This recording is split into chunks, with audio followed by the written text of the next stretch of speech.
Every other day, film footage emerges in the US of police brutality, usually aimed at black men. The reliance on overwhelming force to address simple things like traffic stops, petty theft, etc., has proven to be a disastrous policy for police in America. A group of Philadelphia officers are the latest to be implicated in the brutal beating of a 22-year-old African-American man named Tyree Carroll.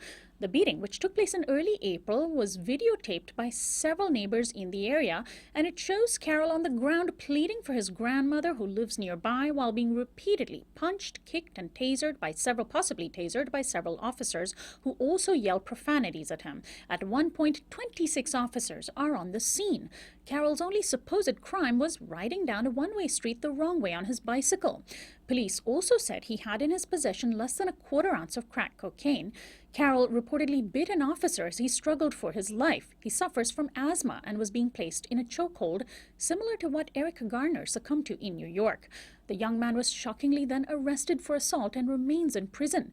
Until the video of his beating emerged last week, the Philadelphia Police Department took no action.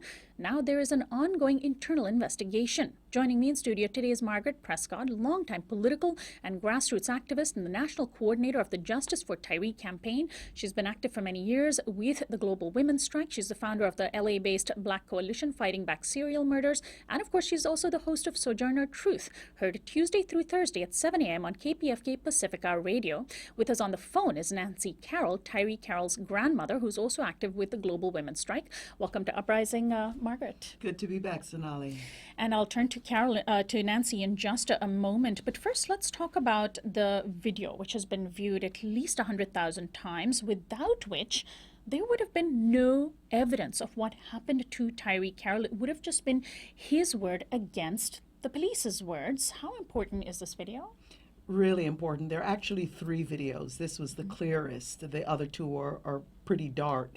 And we think if this video did not exist, the people who know about this beating right now would not have known. And the city of Philadelphia would not even be paying any attention whatsoever to it. As of this morning, from what I understand, there are over 200,000 hits on the video, and that doesn't include the postings on websites like The Guardian or Huffington Post, etc., as far as Japan, as far as China. So this is a growing movement. It's gone viral.